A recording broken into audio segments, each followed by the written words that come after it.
मैंने एक रिसर्च थोड़ी की थी आपके बारे में। आपने ये कहा था कि मई 2024 में जब आपने भाजपा शायद उस वक्त ज्वाइन की थी, तो आपने कहा था कि समाजवादी पार्टी की सरकार में जो डीएम होते थे और एसएसपी होते थे, वो मुख्तार जो अंसारी था, उनके घर से काम होता था कि क्या उनको काम करना है।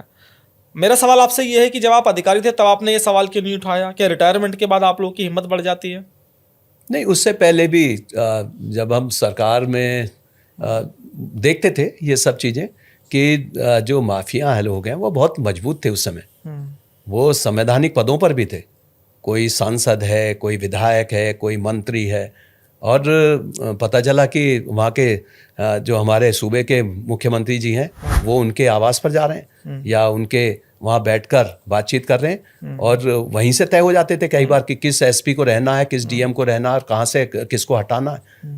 तो उनका ये जग जाहिर है, सब लोगों को पता है कि उस समय जो प्रभावशाली नेता इस तरह के होते थे, भले ही उनकी माफिया वाली जो है छवि हो, लेकिन वो करा लेते थे। वो जो अच्छे अधिकारी होते थे, निष्पक्ष अधिकारी होते थे, उनको नहीं रहने देते थे वहाँ। और ऐसे क्षेत्रों में जाने में अधिकारी कतराने लगते थे, वो ऐसी पोस्टिंग में जाना भी नहीं चाहते थे।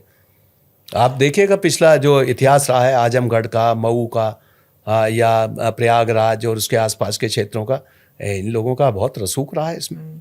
अच्छा प्रेम प्रकाश जी, एक सवाल उत्तर प्रदेश में गूंज रहा है। जो अतीक अहमद कुख्यात माफिया था, उसकी पत्नी शाइस्ता कहाँ गायब हो गई है?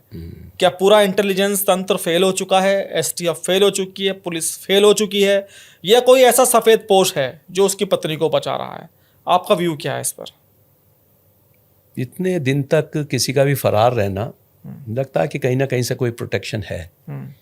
और महिला होने के नाते उनको, क्योंकि पर्दा नशी महिला है, तो उसको ढूंढना भी पुलिस के लिए थोड़ा मुश्किल तो हो ही जाता है। अगर कोई व्यक्ति अपना मोबाइल यूज़ ना कर रहा हो, सोशल मीडिया पर ना हो, पूरी तरह से कट ऑफ हो जाए और कहीं अंडरग्राउंड हो जाए, तो उसे ढूंढ निकालना बड़ा मुश्किल हो जाता है। ये दुरूह कार्य है। लेकिन जिस तरह से अभी मैंने कुछ न्यूज़ आइटम्स ऐसे भी देखे कि उनकी कुछ ज़मीनें थी, उनको बेचकर ये सब रुपया पैसा वहाँ पहुँचाया गया। लेकिन अगर मुस्तैदी से इसमें कार्रवाई होगी तो संभवतः वहाँ तक पहुँचा जाएगा।